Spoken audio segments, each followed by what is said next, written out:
Fala pessoal, Gabriel Ricardo aqui em mais um Além da Imagination com meu amigo Victor Cameron. E aí, meu caro, tudo bom, Gabriel? Beleza, man. O assunto de hoje vai ser uma conversa assim interessante, né? Sobre a nossa própria realidade. Eu penso assim.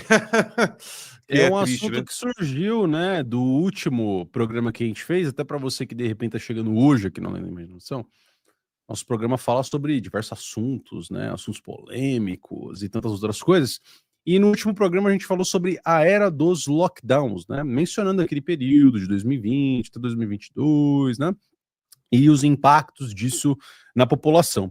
E uma reflexão que veio na mente lá na época, né, Vitão, foi a questão do seguinte: quando você tem muito poder centralizado em certas figuras, né, do governo, autoridades, big tech, big pharma, quando você tem esses conglomerados que governam o restante da sociedade através de outros mecanismos, outros órgãos que são usados para legitimar essa burocracia, você acaba tendo problema, porque, pô, o cara lá no interior do Maranhão, que poderia tomar uma decisão X a respeito de uma determinada coisa, tem que agir de outra maneira porque alguém em Brasília disse para ele: não, se você não fizer isso, você tá lascado. E tudo bem, ele até pode fazer e agir em desacordo com essa medida. Mas se ele for pego agindo em desacordo com. E aí eu nem falo da lei, né? Eu falo de coisas mais abertas, né? De possibilidades e flexibilizações que hoje não existem no mundo que a gente tem com a tecnologia que a gente tem, né? E aí o cara, pô, pode tomar um joelhão na nuca e não vai poder dizer nada porque ele assinou um contrato social algum dia quando ele saiu da barriga da mãe dele, sem ele mesmo saber, não é, Vitão? Pois é, né? E agora a sociedade que a gente está entrando é a robesiana mesmo. Não é mais a de Santo Agostinho, que a sociedade acontece pelo amor ao próximo, mas todo mundo é lobão. E, uma coisa assim que realmente a introdução que você fez, perfeita ao assunto. E até falar aqui para a audiência que o que inspirou mesmo assim, né, a gente dar essa continuidade ao episódio passado, foi que comentei com o Gabriel que acharia interessante fazer um episódio em torno do assunto da descentralização, que nada mais é do que você deixar as pessoas mais próximas do problema tomarem as decisões que são necessárias para a solução do problema. E não você ter, assim, para cada problema, você ter uma série de garantias, de provas, de caminhos burocráticos, de cargos, de pessoas que você tem que ter permissão. Então, assim, a gente vai tentar aqui ter uma conversa livre mesmo, uma conversa. A gente não tem nenhuma intenção de ser especialista nem nada, Não. são só impressões sinceras a respeito da zona que a gente está vivendo. Porque, fala aí, né, Gabriel? Eu cheguei para você e contei a história da minha avó, né? Quando ela começou a trabalhar.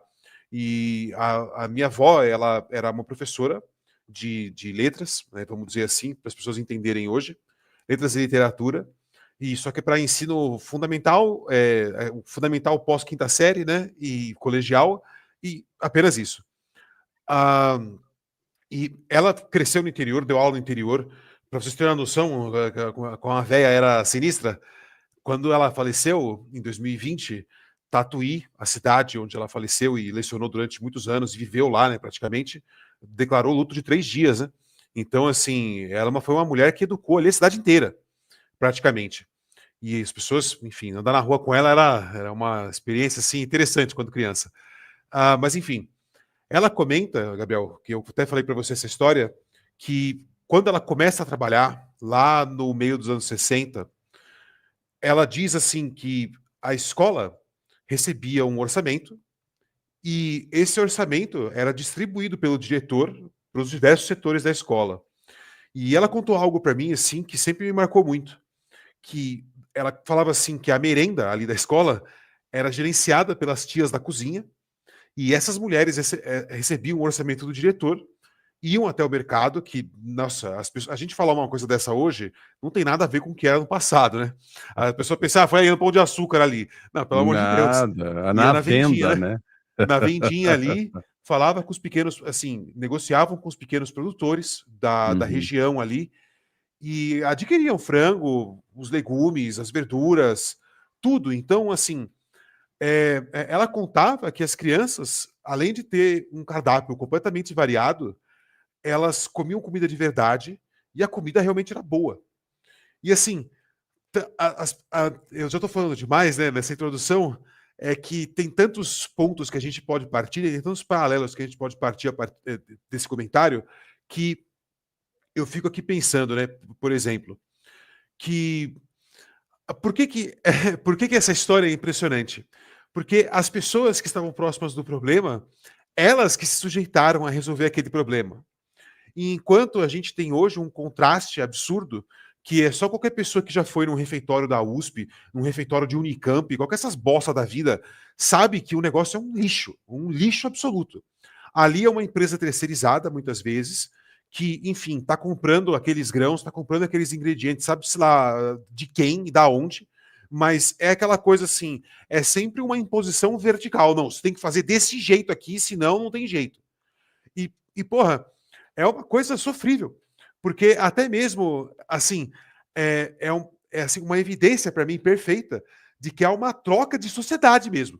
É aquilo lá, assim, ó, realmente, ó, assim, ó, no passado, olha aqui quem eram as pessoas que se interessavam por isso, como elas lidavam com isso e o resultado dessas coisas.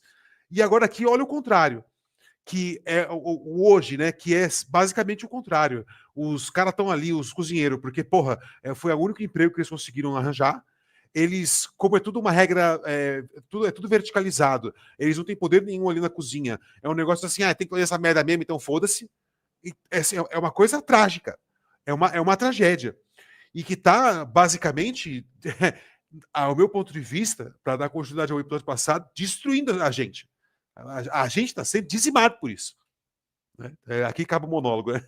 Obrigado. Não, mas, cara, a real é essa, né? Você já deu spoiler, né? Eu vou colocar aqui na tela o nosso amigo Lobo Pidão. Esse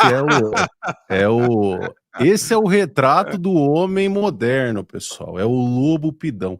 Por quê? O senhor Thomas Hobbes disse, né, na sua análise de contrato social, que o homem é o lobo do próprio homem, né? Ou seja, ele preda a si mesmo, né? Que é uma visão extremamente equivocada a respeito das pessoas, né? Me parece muito mais uma visão urbana do que uma visão da relação entre as pessoas de fato, né? Porque assim, quando você pensa numa sociedade grande de fato, fala aqui da minha cidade, por exemplo, cidade de Osasco. Pô, cara, tem trocentas favelas aqui. É o que mais tem favela aqui. Então, se vem um ladrão e te rouba, ele pode ser de qualquer buraco, cara. Pegou uma moto lá sem placa, vai, mão pra cabeça, se ferrou, passa o celular. Quando isso acontece numa cidade menor, uma cidade interior, uma cidade com um número de habitantes menor, né? É mais fácil. Ah lá, ó, o fulano pulou no quintal da casa de não sei quem. Então todo mundo se conhece, né?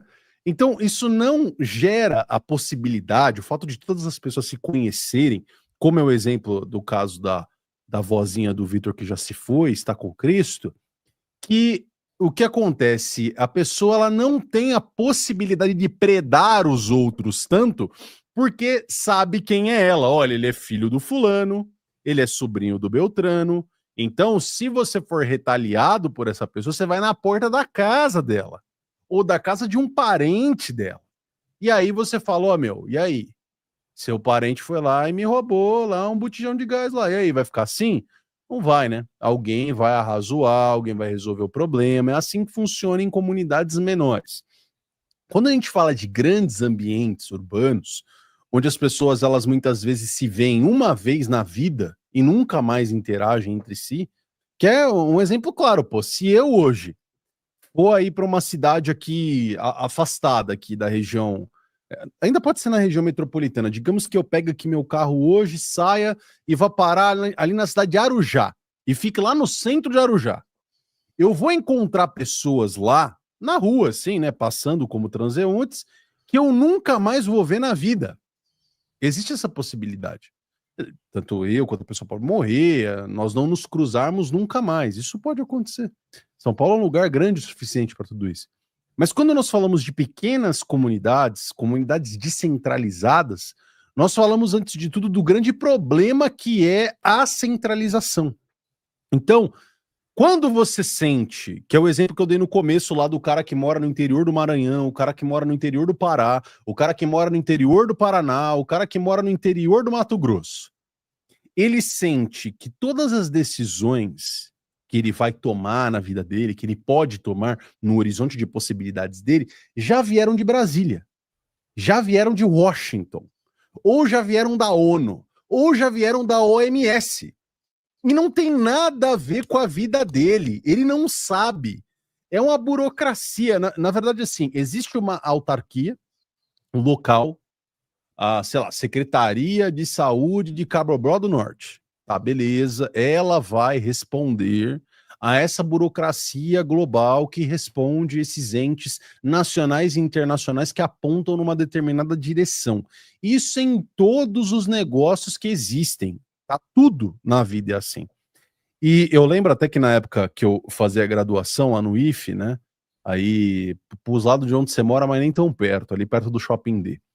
Tinha um professor meu no curso de engenharia que ele dizia o seguinte: que a ABNT, que é a Associação Brasileira de Normas Técnicas, na verdade era a Associação Brasileira de Normas Traduzidas. Porque se trazia tudo da Europa, dos Estados Unidos, da Ásia, qualquer lugar, ninguém inventava nada aqui. Alguém, algum pesquisador em algum lugar do mundo desenvolvia um método melhor, aí o brasileiro, isso é muito bom, então vamos trazer isso para cá. Então, a ABNT, a Associação Brasileira de Normas Traduzidas, óbvio, né? Uma piada, né? Do segmento. Quem é da ABNT, não fique triste comigo, apenas note o exemplo anedótico que estou dando. Então, quando a gente coloca isso em perspectiva, isso em jogo, você tem que perceber que quando você tem essas figuras, falta uma representatividade dos anseios locais.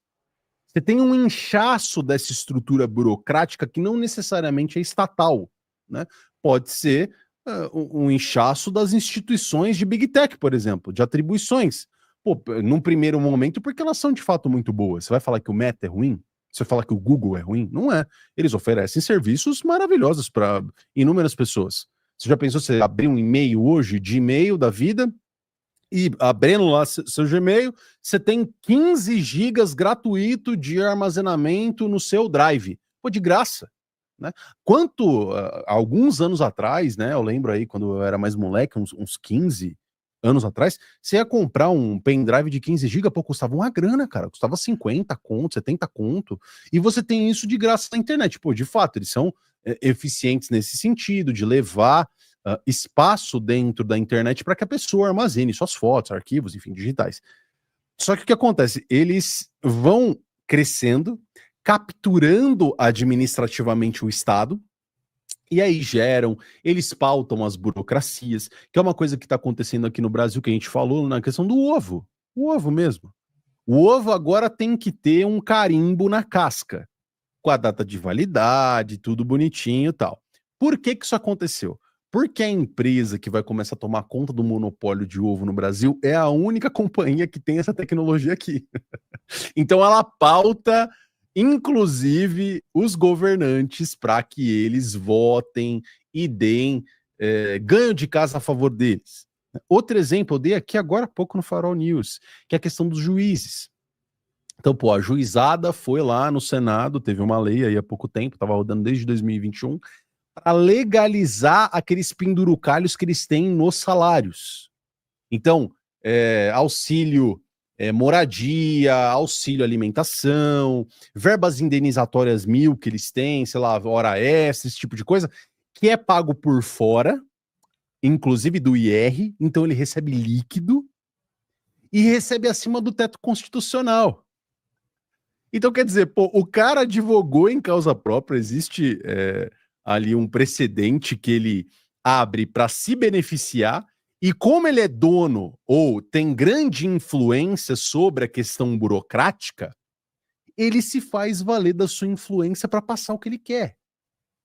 Isso é indiferente ao nosso amigo, ainda lembro, estou falando dele, o Joãozinho que mora no interior do Maranhão.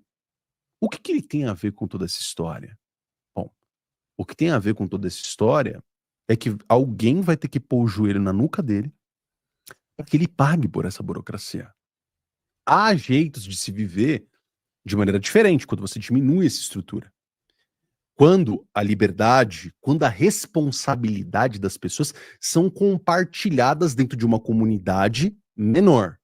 E é isso que nós falamos quando nós falamos de descentralização, no nível que for, né? Seja o nível da liberdade do indivíduo em si, que é a única minoria que importa no mundo, o indivíduo, desde quando a gente fala de órgãos maiores, governos locais, prefeituras, bairros, enfim. Faz a divisão administrativa que você quiser na sua cabeça, não importa. Qualquer uma que você consiga imaginar.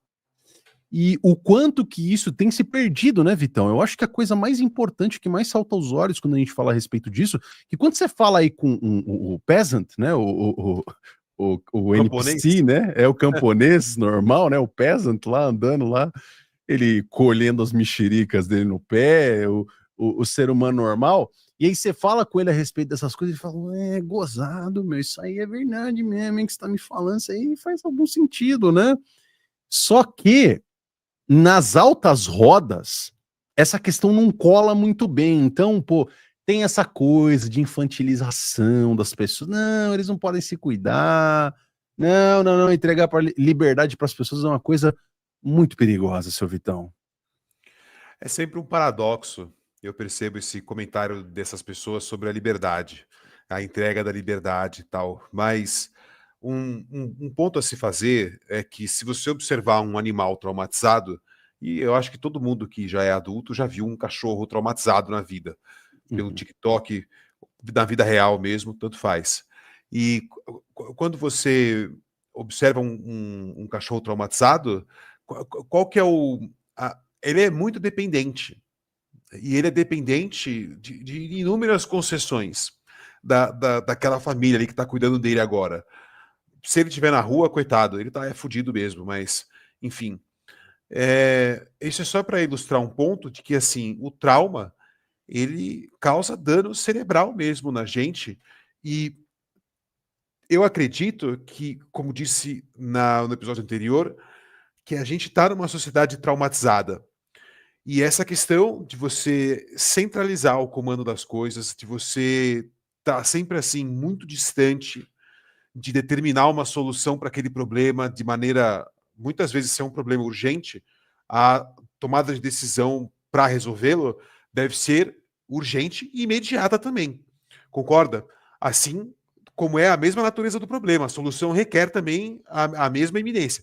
Mas o que eu vejo é que, assim, qualquer pessoa que passa por uma injustiça do Estado, como, e não digo assim, o fulano foi preso porque, enfim, a questão mesmo é assim, de você tá lá, você precisa que alguém resolva aquele problema na sua rua, que alguém resolva aquele problema no seu bairro, e simplesmente assim, é impossível você chegar numa solução para o problema, porque é sempre assim uma camada burocrática infinita e ninguém é responsável por tomar nenhuma decisão, a não ser alguém misterioso que um certo dia irá determinar aquilo, né? Ou não determinar, deixar continuar acontecendo.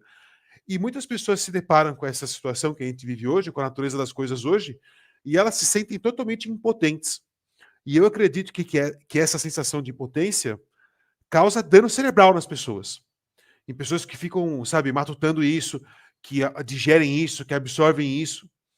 Então, assim, eu acho que a gente vive numa era muito paradoxal, porque eles estão vendendo isso, esse sonho, assim, essa organização social que a gente vive hoje, como se fosse a melhor coisa do mundo e a única coisa viável. Então, assim, as pessoas, como elas já estão completamente traumatizadas e completamente cansadas mesmo, já atingiram a estafa mental, estafa física, moral, espiritual. Muita gente está assim completamente arrasada, parece que passou um rolo compressor na pessoa, fica lá só as vontade dela, as paixão dela e, enfim, vira um dirt da vida. É impressionante isso, porque, enfim, fiz esse parênteses aqui, esqueci o ponto que eu ia concluir, mas até passando para frente, então, foda-se, né? Até passando para frente, uma outra coisa. As pessoas acreditam que não existem exemplos desse tipo de descentralização acontecendo em casos famosos. E, porra, isso é uma besteira muito grande. Por exemplo, existe uma empresa nos Estados Unidos que ela é responsável por 1/3 da produção de tomates nos Estados Unidos. 1/3 da produção é deles. Uhum. E esses caras não têm nenhum tipo de gerência intermediária. Então, assim, são as pessoas que estão trabalhando naquela área, elas tomam as decisões ali para aquela área e elas meramente têm que comunicar através de um manifesto de quais são as responsabilidades e as tarefas dela naquele setor, que o corpo diretor lá e o dono já entendem e já pré-aprovam as coisas.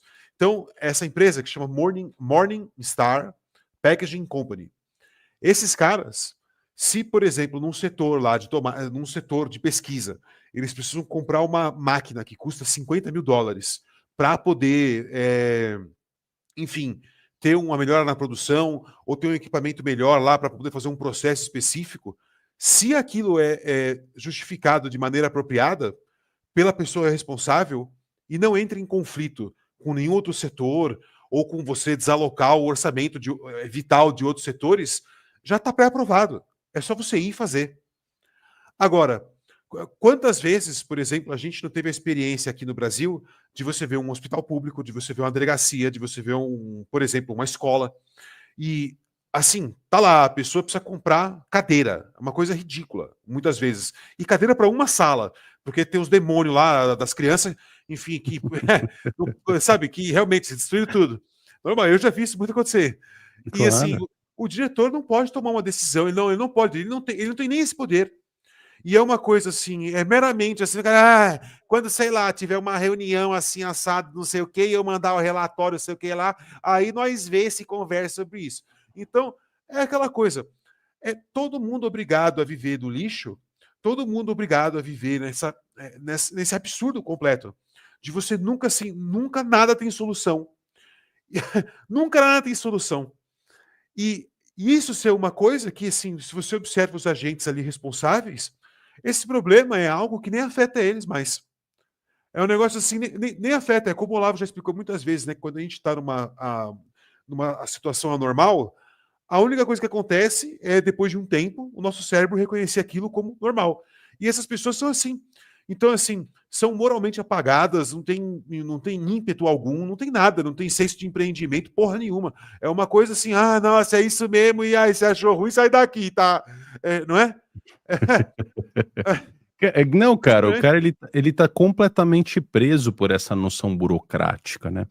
E, na verdade, né, é feito nesse modelo para ter esses resultados. Não tem como imaginar que seja de outro jeito, né? É justamente feito para ser assim, para não funcionar, né? Como se brinca o tempo inteiro, né? Quando você vê determinados órgãos em funcionamento, né? Sejam órgãos estatais, sejam burocracias internas de uma grande companhia, por exemplo, pô, cara, isso aqui é feito para funcionar ou é feito para não funcionar? Né? Porque se burocratiza tanto as relações que de fato se torna legítimo você fazer um questionamento desse tipo, né? Porque é tanta tomada de decisão, é tanta governança que você precisa numa pequena coisa, como você mesmo aproveitou, né, para fazer o seu argumento de ter uma companhia de um porte significativo e a governança dela ser feita por uma burocracia local, pequena. Pô, sei lá, é assim que a gente lida por aqui, funciona melhor pra gente. E, cara, tá indo muito bem, obrigado, né, pelo porte da empresa, né, você já presume isso, né. Então, isso não tira de em nenhuma medida não desabona esse tipo de governança que é diferente, né. E veja só, há pouco tempo atrás, né, quando o Bukele começou, né, com essa questão, não, vamos construir o Secote e tal, não sei o quê. E o que acontece, né? Ele iniciou esse procedimento da construção do Secote, vamos prender todo mundo e tal. E aí o que aconteceu? A maioria dos dos burocratas comuns de outros governos pelo mundo. Ai, não vai funcionar. Ai, é ditatorial. Ai, não sei o que, ai, não sei o que lá. E aí, o que aconteceu? O cara, ele começou, de fato, a resolver o problema. E até num país latino, isso não existe aqui, né? Não é da nossa linha, né? Esse tipo de país. Mas começou a ter uma taxa de violência, cara, praticamente de país europeu. Isso não acontece, né, na América Latina. Não é uma coisa que está dentro do nosso modelo comum. E aí o cara fez todo mundo, né, que ainda tem algum coração nesse mundo, repensar a respeito dos seus padrões mentais. Não, cara, realmente, de repente tem algum jeito diferente de lidar com essa questão de criminalidade. Pô, como é que a gente lida com isso? Pô, um país pequeno, cara. O Salvador é um país pequeno. Não é um colosso, né? Como o Brasil é, por exemplo, ou como os Estados Unidos são, e outros países grandes que são exemplos que a gente nem consegue muito aproveitar nesse sentido. Mas funcionou, né? Até agora o cara tá fazendo dar certo, né, Vitão? Exato. E agora, a gente vê essa questão da descentralização, por exemplo, aqui em favelas. Então, assim, a gente tem dois pontos da descentralização hoje. Você tem essa questão dos criminosos e você tem agora um apelo feito principalmente pela comunidade cripto de transformar esse assunto meramente numa solução digital para, enfim, entrega de serviços, entrega financeira, todas as áreas aí que são discutidas por essas pessoas e soluções apresentadas. Não vou entrar nesse mérito. Uhum. Mas eu acredito que isso seja uma grande ilusão. Na última conferência do Frei Tiago, ele coloca lá 3 pilares da civilização cristã e compara com a civilização de Satanás, que é a nossa que a gente está vivendo. O segundo pilar da sociedade cristã é a propriedade. E necessariamente a propriedade precisa ser algo tangível, certo? Então, Uhum. assim, essas mulheres que faziam a merenda, quando a minha avó começou a trabalhar, algumas eram senhoras. Outras estavam na sua faixa de seus 35 anos, 40 anos, mas enfim, eram mulheres daquela região que decidiram tomar conta da alimentação das crianças. Por quê? Porque elas tinham disposição e vocação para aquilo. E, como minha avó contou muitas vezes, faziam muito bem. Faziam um excelente trabalho. Agora, a questão é que hoje, com esse ponto assim de, tá bom, vamos supor que seja efetivo e tenha um sucesso as pessoas que queiram tirar o dinheiro aqui do sistema e utilizar esses meios de cripto, digital e tal. Eu acho isso aí uma furada, mano.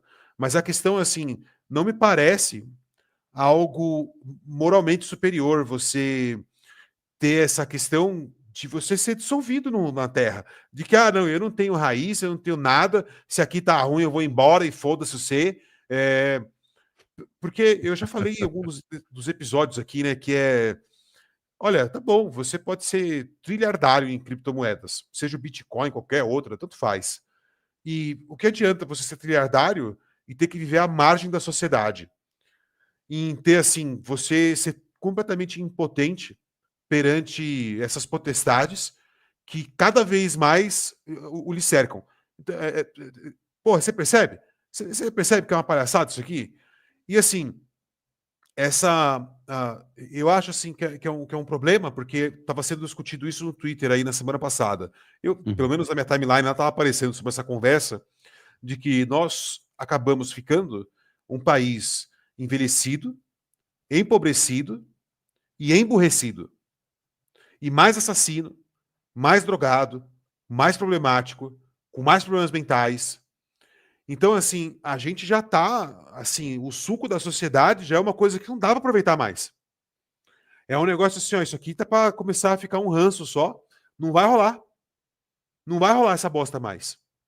E me parece que, assim, as pessoas que dizem estar dispostas a consertar esse problema, que é um problema que dá para ser consertado.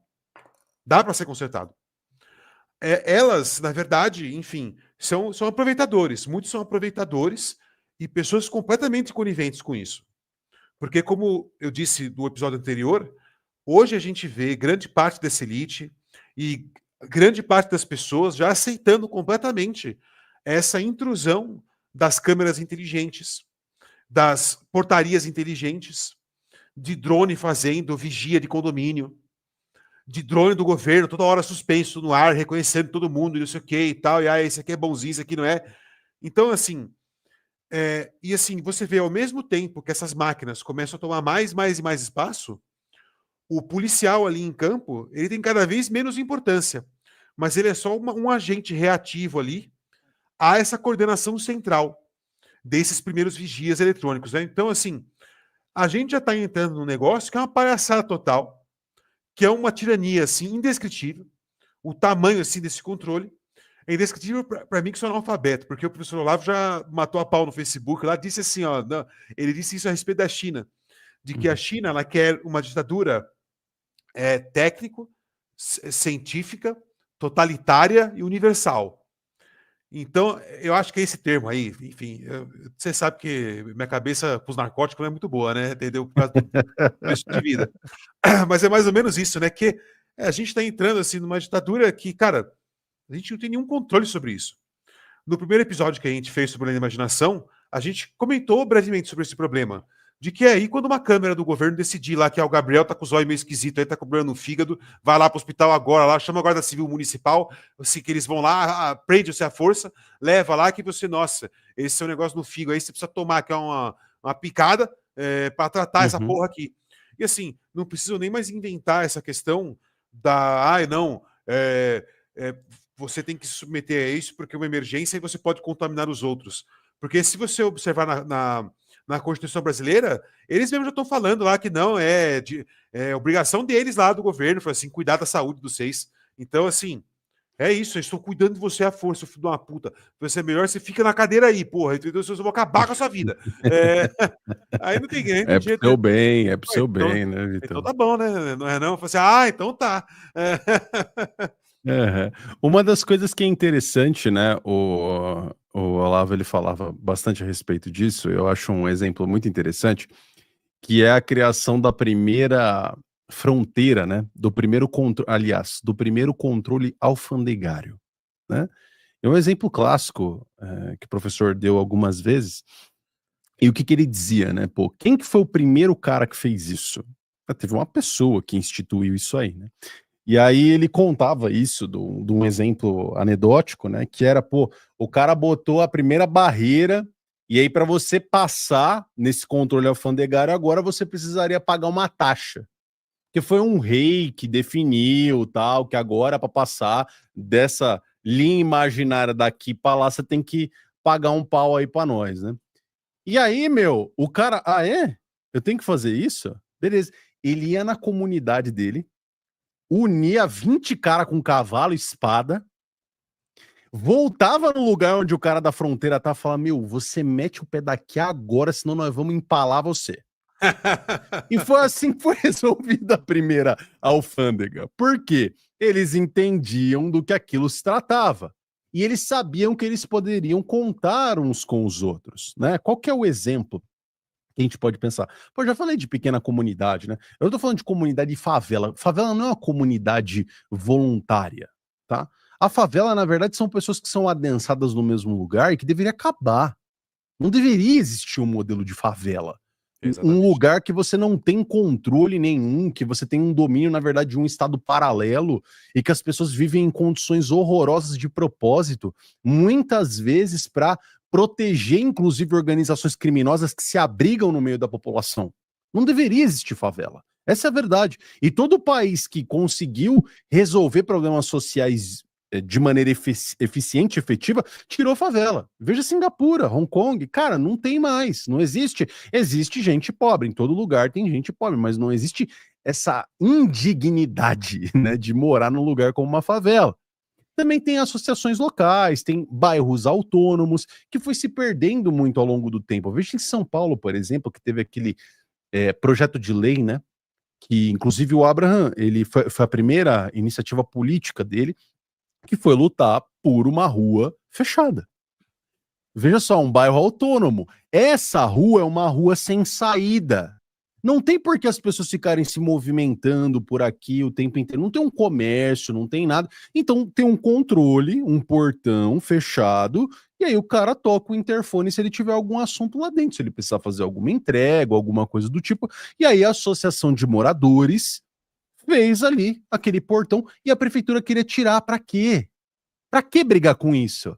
Pô, são pessoas nas suas casas tentando se livrar da violência, se livrar de incômodo, de som alto, tudo, cara, porque você tem um lugar que já é uma rua fechada ali, pela geografia te permite isso, né? E aí você se une com aquelas pessoas que você pode contar, que você pode confiar para fazer governança daquele trecho. Inclusive diversos bairros que não são fechados, mas que tem guarita aqui em São Paulo, que é muito comum, que tem guarda armado andando com carro de madrugada, ou fio-fio lá, que é o cara da moto passando de madrugada, é uma maneira de você vencer a criminalidade ou desincentivar a criminalidade pela presença de uma guarda armada na porta de um determinado local. Porque se você paga imposto e depende da polícia, é ali para você. Não importa. Cara, há pouco tempo atrás teve uma onda, isso eu falo aqui porque eu conheci diversos pastores na região, uma onda de assalto em porta de igreja. Então o que Que isso, aconteceu? cara. Os caras ia lá depois do culto, né? O culto começa ali entre as 18, 17, 19, alguns terminam um pouco mais tarde, um pouco mais cedo, mas digamos, o culto que terminava ali mais cedo terminava por volta das 8 da noite. Já tá escuro, né? 8, 9, 10, depende de como é que é a liturgia daquela comunidade. Pois bem, os caras iam de moto na porta da igreja e assaltavam as pessoas. Isso acontece. A coqueluche toda semana tinha um lance desse. Alguém ia lá e enfiava a arma na cara dos irmãozinhos na porta da igreja. Porque às vezes você termina, você não convive muito com o irmãozinho durante a semana. Às vezes vocês frequentam o mesmo lugar, mas às vezes moram distantes, ou pela rotina você simplesmente não interage muito com aquela pessoa, simplesmente conversa no WhatsApp. E aí, no final de semana, é a sua oportunidade para bater um papo. E aí, como é que tá a vida? Como é que tá a dona Genoveva? Como é que tá as crianças? E aí, cara, o cara na porta da igreja batendo um papo, ele não pode. Chega dois caras de moto lá e assalta o pessoal. E aí, o que começou a acontecer? Empresas de segurança privadas, o pessoal começou a contratar para ficar na porta das igrejas. E hoje é difícil você passar na porta de uma igreja evangélica em Osasco num domingo à noite e não ver um carrinho lá para fazer proteção. Se tornou um negócio para as empresas e a comunidade local, não necessariamente local, porque ela está presa àquela localização, mas ela está ali por ser um corpo de igreja naquele lugar e teve que arrumar uma solução local. Então, mas quer dizer, quando começaram a fazer isso, não teve mais assalto, magicamente, né? Por que será? É porque eles procuram por alvos mais fáceis. Aí começaram a assaltar lanchonete, um outro lugar, e assim a sociedade vai tentando encontrar soluções para os problemas que elas têm, né? Por exemplo, o Bitcoin, essa questão de cripto, que eu acho que a única cripto relevante de fato seja o Bitcoin, né? Que vence essa questão do monopólio estatal do dinheiro. Ou seja, você viu o que aconteceu aí nos últimos tempos. O Trump começou a fazer taxação dos países internacionalmente. Então, por exemplo, você quer vender para os Estados Unidos, você vai pagar 10% de taxa, 8%, e começou a taxar todo mundo, mundo afora. O que começou a acontecer? Os países asiáticos, o Japão, a China, outros países da região, Coreia do Sul, começaram a vender os títulos da dívida americana. E o dólar americano depende dos títulos, ele é atrelado ao título. Então, o valor da moeda depende do valor do título. Então, quando eles começaram a dizer, ó, vamos taxar isso, vamos taxar aquilo, o que os caras começaram a fazer? Tá bom, a gente vai começar a vender. E foi diminuindo o preço dos títulos da dívida americana. E isso ia possivelmente, né, claro que isso não aconteceu, colapsar o valor do dólar. E aí o que aconteceu? Ele teve que voltar atrás nas alíquotas para os países. Voltou atrás de todas, né? Agora ele está discutindo novamente essa questão de China, né? E taxar eles especificamente, porque tem algumas áreas em que eles são predatórios, segundo a visão desse governo. Mas veja só, você tem retaliação de um lado e do outro, cara. É assim que funciona. Então, tem muita comunidade também, eu lembro, né? Isso aí já é exemplo anedótico que é até ruim, mas é só mais um exemplo, né? Nem pensando do ponto de vista da valoração. Quando eu era moleque, ali onde eu morava, no Jardim de Abril, tinha uma favela perto de casa. Assim, questão de 150, 200 metros de onde eu morava exatamente. Ali a gente pagava IPTU, a 150 metros não se pagava IPTU. E aí, cara, tinha os mano, normal.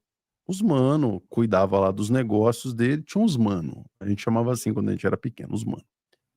E aí, o que acontecia? Se você era assaltado ou passava alguma coisa, né?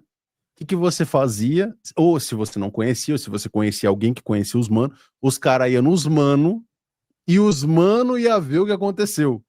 Se era algum ladrão local, alguma coisa do tipo. E muitas vezes os manos tinham a capacidade de reaver os bens perdidos da vítima. Então, pô, sei lá, roubaram o teu celular, roubaram alguma coisa sua naquela época, eu tô falando de muitos anos atrás, tá? Hoje, a área de periferia é assaltada muito mais, inclusive, do que áreas nobres, né? É uma coisa que pouca gente fala. Que ladrão rouba pobre, né? Na maior parte dos casos, não que roubar rico teria alguma nobreza, mas é só uma questão de pensar que as pessoas imaginam o ladrão como um justiceiro social, alguma coisa do tipo, nada, ladrão ou noia. Ele leva teu celular para fumar crack, ou para ir pro baile e dar grau em moto. É isso que é o ladrão, tá? Mas o que acontecia? Cara, existia essa questão, pô, você ia lá, e aí, quando era descoberto humano que assaltava as pessoas do bairro, o cara tomava uma zebradinha nas costas de fio, né? Pegavam um cabo de vassoura, não é? E ensinavam ali lições muito valorosas para o futuro, né? Lições de disciplina, de que você não deve roubar as pessoas. Eu não estou dizendo que esse exemplo é o modelo ideal da descentralização. Eu estou só dizendo o exemplo de que no vácuo do poder não existe vácuo. Alguém ocupará esse poder, que foi o exemplo das igrejas. Pô, eu não posso deixar uma viatura de polícia continuamente na porta da igreja. Não tem como. É um órgão de Estado a polícia. Por mais que se conheçam irmãos que de repente sejam policiais dentro daquela igreja, ele não consegue garantir a permanência de uma viatura naquele lugar, porque quando o copom ligar, o cara tem que correr para outro canto, né? Agora, um carro de uma empresa privada com guardas armados que farão o trabalho da polícia, caso necessário, por um preço convidativo todos os meses, aí beleza. Né, Vitão? E outro ponto que é interessante ressaltar é que essas empresas de segurança privadas, muitas têm participações de vereadores, de deputados estaduais, de deputados federais. Então, já demonstra que há interesse indireto, certo? Vamos colocar até dessa maneira, pelo menos há um interesse indireto em não fazer nada a respeito da segurança. Por quê? Porque se tornou um empreendimento lucrativo. Você torna a sociedade insegura e aí você vende aquilo que você está prevaricando. Então, para mim, tudo isso deixa evidente que nós estamos lidando com pessoas completamente amorais. Elas não pensam em nada. Nada. Elas não têm esse negócio, isso aqui é feio fazer, isso aqui é mal, isso aqui é bom. Não. É um jogo de ganha ou perde. E, enfim, o que eu acho fantástico é que, assim, aquilo já que eu argumentei aqui no episódio, que a gente é completamente impotente perante isso. E pós-frouxo ficou muito pior. Porque se a gente resolver fazer uma reclamação, tá fudido. Muitas vezes, dependendo da reclamação que você tá fazendo, você tá ferrado, cara. Vão acabar com a sua vida. E, por exemplo, eu já passei por um incidente onde eu me envolvi numa confusão. Chegaram os PMs acalmaram a situação já estava acalmada, mas os caras só finalizaram a situação. E vai contar pra sua casa. Foi dito pelo outra parte: não vou fazer BO nenhum. Mentiroso. No calar da noite, o cara foi fazer o BO. E aí um dia chegou uma intimação aqui em casa, fui lá resolver e tal. Enfim, fiquei quase 2 anos indo assinar no fórum, porque fiz um acordo. Só que assim, a situação é muito absurda. Por quê? O BO movido por essa pessoa foi totalmente mentiroso. Nada daquilo aconteceu. Nada daquilo aconteceu. E eu, quando eu fiz o meu BO, quando eu fui lá da minha parte, aconteceu algo muito interessante. Aqui eu tô fugindo, contando o meu caso, a minha vida, né? O pessoal, Fique porra, em você não paz. saiu do assunto, né? Mas aqui, por exemplo, o investigador ali, muito honesto, ele colheu meu depoimento e aí ele fez assim um teatrinho, assim, sabe? Bem assim que brasileiro gosta de fazer, sabe? Que é assim, a gravação está aqui, vamos assistir? Meu advogado depois me explicou. Ele queria me prender naquela hora. Hum, E eu descobri, depois de um tempo, que o investigador era amigo da outra parte. hum, Só que o pai é monstro, né? O pai é monstro. E o semi-analfabeto lá que me atendeu, ele já. Ele falou assim, antes de ver o vídeo, ele falou: a história que você me contou parece um filme. Eu consegui ver perfeitamente com a sua descrição a situação. E aí, ele mesmo vendo assim o vídeo, ele falou: Nossa, é igualzinho você contou. Eu falei: Ah, mas poxa vida. Sabe, pensei assim comigo mesmo, né? E eu acreditei que aquilo ia morrer ali mesmo. Certo? Que assim, olha, tá bom, esse BO é totalmente mentiroso, nada disso aconteceu. Eu estava perfeitamente enganado, né? Porque é aquela coisa, esse fulaninho aí tinha um acesso que eu não tinha. E assim, essas pessoas, com toda a sua índole, sabe, que enfim, que eles demonstraram, olha o que eles fizeram. Ah, não, dá continuidade a essa porra aí, fode esse cara aí. E fiquei também no meu, sabe? Porque foi durante a fraudemia, então eu ficava lá, que nem um trouxa, indo no fórum lá, de mascarazinha, assinar e não sei o quê. Olha que palhaçada, sabe? E assim, eu achei assim fantástico, porque chegou assim na promotoria, chegou no juiz, e eles nem se deram trabalho de ver assim o vídeo. Não, faz acordo aí com essa merda aí, foda-se, fica aí assinando essa bosta.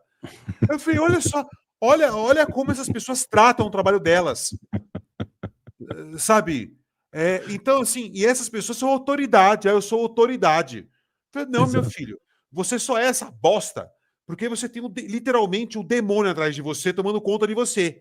Que se você ficar ofendidinho, o demônio vai lá e acaba com a pessoa que te ofendeu. E o demônio é o Leviatãzão mesmo ali atrás dele, né? Então, assim, essa pessoa é assim, é um canalha covarde, que é um porteiro de merda, sabe? Que simplesmente assim, se você não comer na mão dele, ele impede a sua vida em sociedade. Simplesmente assim, com a vontade dele, por um desentendimento dele. Então, assim, olha o ponto que chegamos de corrupção moral, não é verdade? Ao ponto de, assim, saímos de senhorinhas bonitinhas fazendo comidinha para as criancinhas na sua terrinha, para essa merda, entendeu? Para tia Olivia lá da minha escola, que era uma mulher assim sinistra, sabe? Aquela coisa, nível assim, merendeira de Baía de Guantánamo. Esse é o nível da mulher. Sabe me pensar bosta. Uma mulher que só estou fazendo meu trabalho, caralho. Eu não posso fazer nada nessa bosta. Minha tarefa é essa. Ah, sua Kenga. É uma coisa horrível, porra. Yeah. Situação dramática, trágica pra cacete. E assim, todos nós temos um exemplo disso na nossa vida. Todos nós temos um exemplo disso. Então, porra, é aquilo. Gabriel, se você fosse muito amigo de um bandido, ou nem isso, é aquela coisa, na sua igreja mesmo lá, frequenta lá um bandidão sinistro, que você sabe que o cara é um bandidão sinistro, e você simplesmente, assim, ele vê seu vídeo, assim, do farol lá, que você conta quando você for assaltado. Ele nem Uhum. conversa com você. Ele só vê teu vídeo lá e fala assim, vou descobrir quem fez essa merda aí. E aí um dia ele chega lá, mostra um vídeo, você chega um vídeo no seu zap de um número anônimo, tá lá os caras que te assaltaram morto, crucificado, assim, sabe, que nem o Império Romano, assim. É uma coisa... Uhum. não é? Existe essa possibilidade, né? Porque aí você levou pro pessoal na Pois é. questão, né? Agora, o Porque, Estado falou, se for você, o que eu posso fazer? O que eu posso fazer? então, Hã? aí essa questão, o que é essa noção do Estado? Esse é o grande problema. Por quê? Quando é o sobrinho do cara, digamos, vai. É o sobrinho do nego que foi lá, pô, assaltaram, né? O sobrinho do cara. Pô, velho, aí é diferente.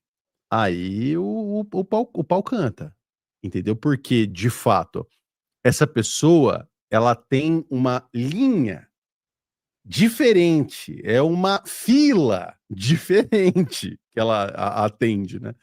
Porque você é o normal, você é o peasant, né? Como eu dei o exemplo aí na tiração de onda. Pô, você é só mais um passageiro. Mas eu vou contar meu exemplo nesse sentido que você citou. Cara, eu cheguei na delegacia, né? Foi toda a burocracia com a minha esposa e tal. E aí, cara, o investigador, né? Eu não lembro se era investigador ou delegado, alguma dessas pessoas de delegacia de polícia civil. E o cara falou assim, olhou bem pro rosto da minha esposa. Escuta, você é sobrinha do fulano? Aí, tipo, ela falou não. Não. Eu falei, putz, meu, era a nossa chance, cara. Você não entendeu, era o password. É. Pô, cara, agora que nós não sai daqui nunca mais, né, cara? Porque realmente, pô, se você fosse a sobrinha do fulano, aí eu ia pensar em você, entendeu? Mas como você não é sobrinha do fulano, aí não vai dar para eu te ajudar, né, meu? Me ajuda a te ajudar. Então, essa é a grande questão, né, Vitão? Quando a burocracia ela é impessoal para mim e para você. Se você, é igual, pô, o cara é companheiro de farda, não sei o quê, pô, igual essas histórias, né, que acontecem pô, quando um policial some, ou quando morre um cara, pode ser até de guarda civil, polícia militar, tal. Cara, quando o cara some e tem ali algum ladrão, alguma coisa do tipo que foi atrás do cara, meus caras movem mundo e fundo para descobrir quem foi. É. Meu, é na hora que os caras, meu, se viram e resolvem o problema. Agora, você não é bem assim, né, meu amigo? Para você, vai ser de um outro jeito, a gente sabe bem como é, a gente vê o número de furtos e de assaltos por dia, você já tem uma média de pessoas que serão atendidas ou não, simplesmente por uma questão de estatística, né? Pô, eu não consigo dar a tratativa para todo mundo, né? Então, pô, beleza, já que dado o fato de que eu não darei tratativa para todo mundo, simplesmente porque existe um excesso de trabalho por parte dos policiais, eles têm que priorizar alguém. Quem eles vão priorizar? É uma simples questão, tipo, o cara ele se utiliza do processo burocrático para simplesmente fazer o trabalho do melhor jeito que ele pode. Ele não é igual o exemplo do juiz que eu dei. Pô, o juiz ele viu que ele pode, do juízes, né, operadores do direito geral, desembargadores, todo mundo, esse pessoal de tribunal de contas, toda essa turma aí que foi beneficiada pela lei que eu comentei aqui agora há pouco. Pô, cara, dá para tirar um dinheirinho a mais? Pô, por que não? Eu tenho as Pois é. conexões, eu tenho 1 como. milhãozinho de saldo. É bom, hein? Ah, de É. boa. Pô, por ano, tranquilo. Pô, se eu ganho 80 pau, ele começa a fazer as contas. Se eu ganho 80 pau por ano, pô, tô ganhando agora 30, tô ganhando agora o teto, né? 44 mil, pô, é o dobro. E todo esse dinheiro que eu vou ganhar, esses 40 mil, é sem imposto de renda. Ah, meu, é isso aí. E quem comenta a respeito disso é o Hans Hermann Hoppe, né? Tem aquele livro do Democracia, o Deus que Falhou, que é muito conhecido no meio conservador e no meio libertário, que é aquela questão da crítica que o Hoppe faz às grandes democracias que nós temos hoje, né? São mecanismos centralizadores de toda essa burocracia que vai premiar sempre a irresponsabilidade e punir a prudência, que era o contrário do modelo dos governantes do passado, né? Que tinham que ter uma prudência, por quê? Porque pô, quem vai fazer a sucessão do meu trono é alguém que eu escolho meus filhos. Pô, então não dá pra eu esticar muito a corda aqui, pô, senão não sobra para ninguém. Inclusive, a decadência dos impérios acontece muito em função disso, de cara que não pensa no futuro e lasca tudo, e o império ele acaba sendo desfeito, vem o feudalismo. Essa é a origem, inclusive, do feudalismo, a queda dos grandes impérios. E ali, qual que é a defesa central do livro? Né? Ele é uma coleção de artigos, você não precisa nem ler ele em ordem, né? Da maneira que ele é organizado, né? São só argumentos dentro de um mesmo livro. Qual que é o centro? Ele tem a questão das ordens sociais fundadas nas comunidades privadas autogerenciáveis, né? Então, você tem uma coesão natural naquela comunidade. Porque você já tem uma coesão cultural, aquelas pessoas já convivem, já aceitam os mesmos ritos, elas têm provavelmente a mesma religião, o mesmo conjunto de crenças, e a partir desses preceitos que elas já têm em comum, elas criam uma ordem jurídica que respeita essas questões. Pô, beleza, cara, aqui não tem ladrão, aqui não tem vagabundo, certo? Aqui não tem. Opa, deu um pipoco. Aqui não tem pessoas que ferem a lei. Não dizendo que existam hoje nas grandes democracias pessoas que firam a lei. Não me interpretem mal. Mas nós não temos esse tipo de coisa. Então, a nossa punição para esse tipo de indivíduo tem que ser muito dura. Por quê? Pô, porque o cara, é a mesma coisa da noção do Código de Hammurabi, né? Olho por olho, dente por dente, a lei do talião, né? Os primeiros códigos jurídicos do mundo. Pô, o cara feriu o seu olho, você fura o olho dele. Pô, é uma questão assim, que se você parar pra pensar, isso é draconiano, hoje a gente vive numa outra noção, o próprio Cristo ressignificou essa questão, mas se você parar pra pensar numa sociedade primitiva, isso faz todo sentido. Pô, o cara mexeu com a tua filha, agora você tem o direito de fazer a mesma coisa com ele, ou na verdade escolher por um outro modelo. E foi uma coisa que chocou, né? Eu lembro na época da Copa do Mundo, eu acho que eu já dei até esse exemplo aqui no Farol, não lembro se foi aqui ou se foi em outro programa, que foi uma turista que foi assistir a Copa do Mundo no Catar, acho que ela era argentina, espanhola, ela falava espanhol, eu não me lembro o país de onde ela veio. E aí ela foi assaltada, né, no Catar. Assaltada assim, né, furtada. Levaram o celular dela, ela tava tirando foto lá, selfie, viu alguém roubou ela. E aí o Catar é um país super tecnológico nessa questão de câmeras, de reconhecimento facial, como você mesmo comentou.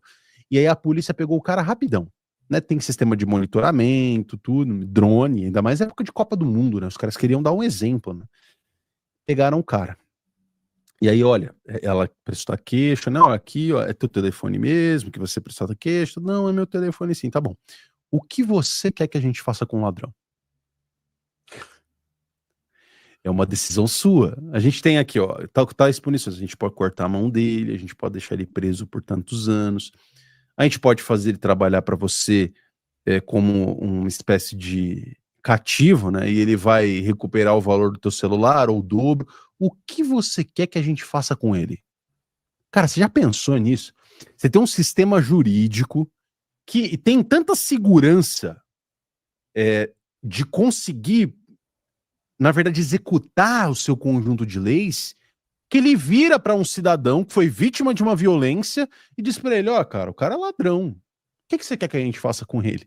E aí você ter essa governança. Fala, pô, cara, eu realmente agora, eu não fazia parte dessa cultura, eu não faço parte do mesmo conjunto de crenças dessa comunidade, eu vivo em um outro país, em um outro conjunto social, mas ainda assim, eu sendo uma estrangeira, as mulheres não têm a mesma visão que existe no Ocidente, né? Lá no Oriente Médio, mulheres têm uma outra pegada. Tem países que são mais parecidos com aqui, tem países que são muito menos parecidos e, na verdade, tem um arranjo completamente distinto. E aí pega uma mulher e fala, pô, cara, realmente isso é uma medida bacana, hein, meu? Podia colar lá no meu país essa história. Porque se eu fosse roubado numa praça, se eu conseguisse recuperar meu telefone, ia aparecer aquela organização do direito dos manos e dizer, não, pelo amor de Deus, você vai chicotear o ladrão. Cara, ninguém aparece para falar nada a respeito de vítimas trucidadas. Sabe, justificam o crime muitas vezes, ai, não, são condições socioeconômicas. Não, realmente, foram as condições socioeconômicas que fizeram o cara botar alguém dentro de um pneu, tacar querosene e fogo, com certeza, né? Foi porque ele foi muito pobre na infância, né? Não existe nenhuma outra razão, não existe nenhuma maldade, nenhum sadismo por parte dessa pessoa. Ela não é só má, tem que ter uma descentralização, na verdade, má, né? Que você tira desse indivíduo a responsabilidade dele na medida que ele tomou para com outro ser humano. Cara, ó, você roubou aqui, você fez o errado, você vai se lascar. E é muito claro, tanto que eu vi, tem um cara aqui que é famoso, já terminando meu comentário, um imã, que ele é, eu não sei se ele é brasileiro, ou se ele só vive aqui no Brasil, ele vai nesses podcasts, vira e mexe para falar sobre cultura islâmica. E aí tinha um corte dele na internet falando o seguinte, ó, quando o bandido rouba na sociedade islâmica, não é a polícia que interpreta a Sharia que corta a mão dele. Foi ele mesmo que cortou a mão dele. Porque ele sabe.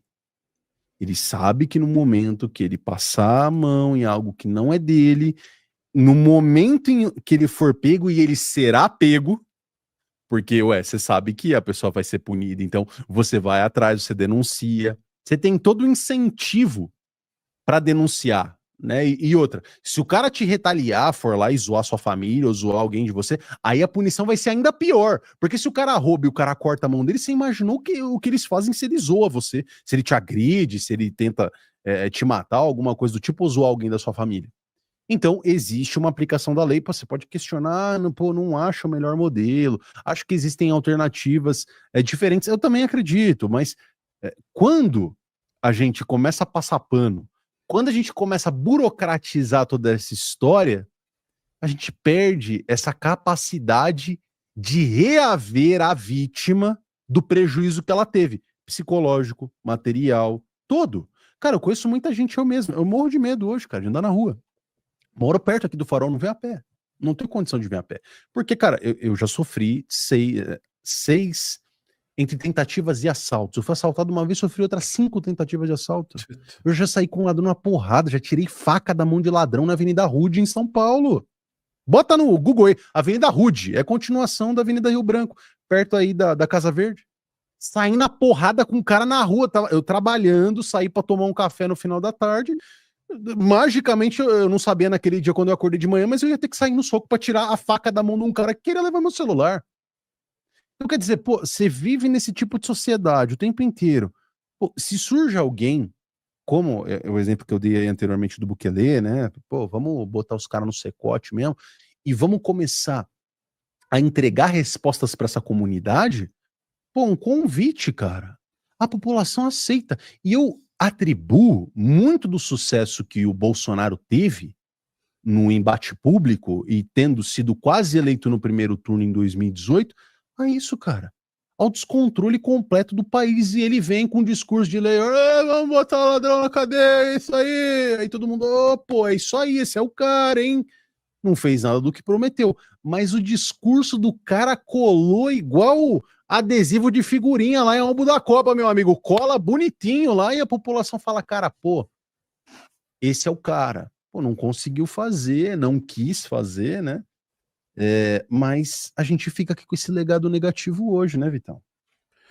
E até um ponto que você disse sobre as sociedades islâmicas, a respeito do incentivo deles denunciarem o crime de fato, porque vai haver a punição.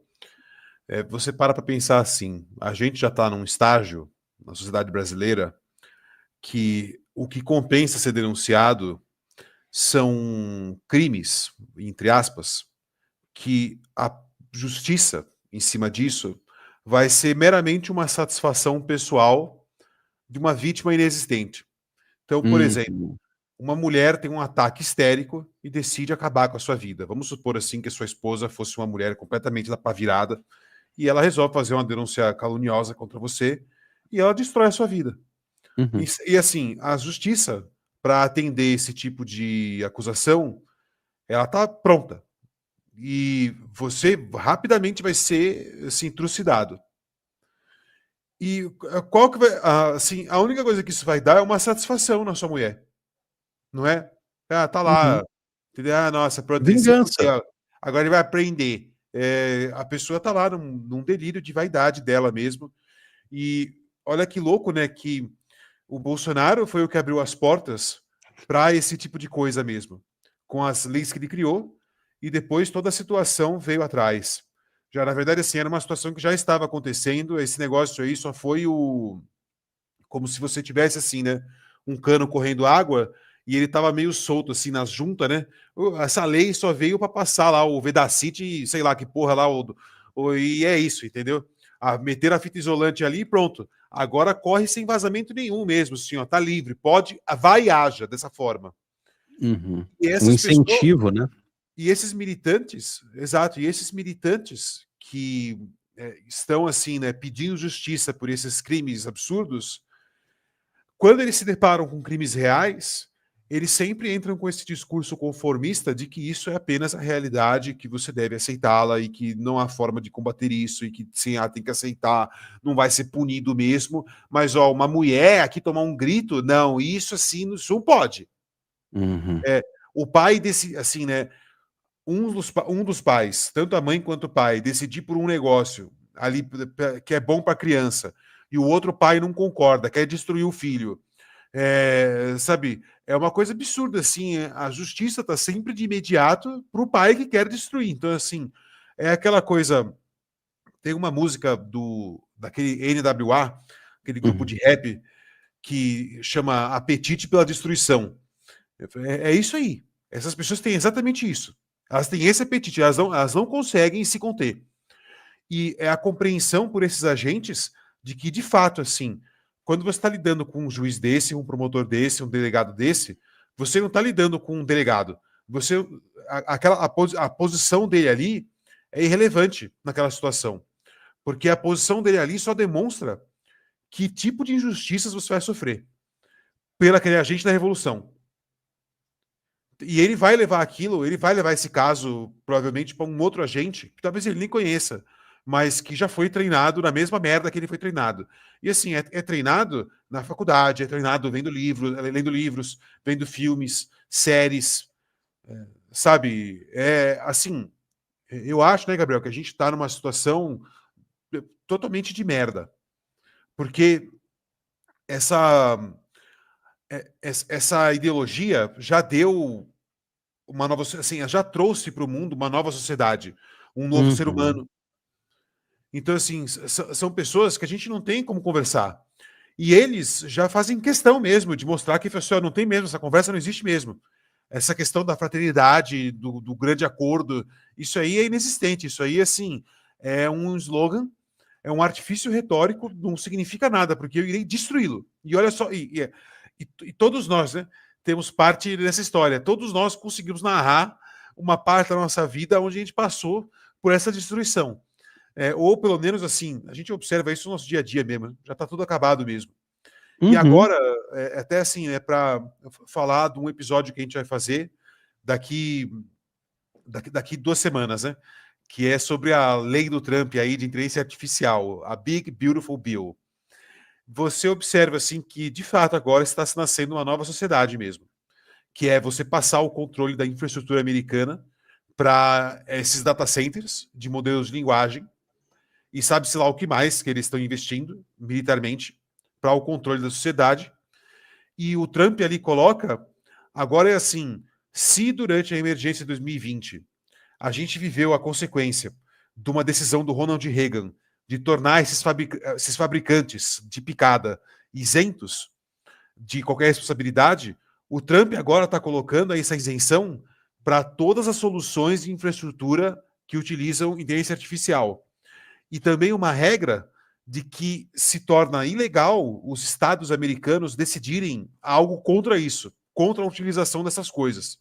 Então, assim, a nível federal, se o estado decidir que não quer isso, é crime. Então, assim, você não vai ter todas as pessoas que vão se dispor agora a ser governadores e prefeitos serão uns bosta aí que vão baixar a cabeça para isso. A coisa mesmo, assim, que eu acho impressionante é que é o seguinte, ali a gente já está vendo isso. Então, a tradução dessa lei é a seguinte: se um carro da Tesla, ou se um carro autônomo, um táxi, um Uber, se descontrolar ali e der com tudo na parede a 120 por hora e matar você, sua família não vai poder fazer nada. Sua mulher não vai poder processar os caras, não vai poder.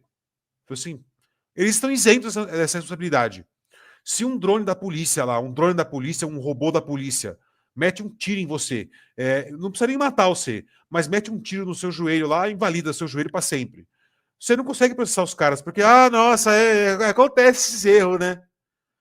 Então, assim, eles estão estimulando esses comportamentos cada vez mais agressivos por parte desses serviços autônomos, desses agentes autônomos. E assim, imagina você chegar para um robô e reportar um crime. Se para uma pessoa já é difícil, imagina um robô inserido nesse sistema. que vai falar, foda-se, fui roubado, aí isso aqui, você pau o seu cu, vai embora, senão eu vou prender você e acabar com a sua vida. Aqui no Brasil vai ser assim. Né? Não duvido que seja assim, que vai ser assim no Brasil. Claro. E assim, a gente está, enfim, né, para a audiência aqui, a gente vai fazer um episódio a respeito disso mais profundamente daqui 2 semanas. Vamos preparar uma coisa bem da hora. E a coisa, assim, sendo super sincero, aqui no Brasil, a gente vai ter a introdução dessas tecnologias por essas pessoas que são donas dessas empresas de segurança, e são necessariamente essas pessoas que têm ligações íntimas ou são os próprios membros do executivo, a nível estadual, municipal ou federal. E essas pessoas vão também advogar em causa própria nas suas próprias esferas ali onde elas estão atuando, ali publicamente. Passando o orçamento para isso, permitindo que essas tecnologias assim existam aqui e tudo mais, enfim. Então, assim, aí tá a grande solução, o grande acordão do Brasil.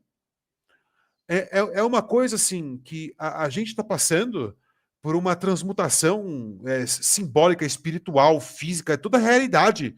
A gente está trazendo isso. É literalmente o sistema da besta, na minha concepção. Não tem como escapar. E assim, e tudo em nome dessas conveniências. Como eu disse no episódio passado, eles deram a crer que eles são os responsáveis pela existência da sociedade.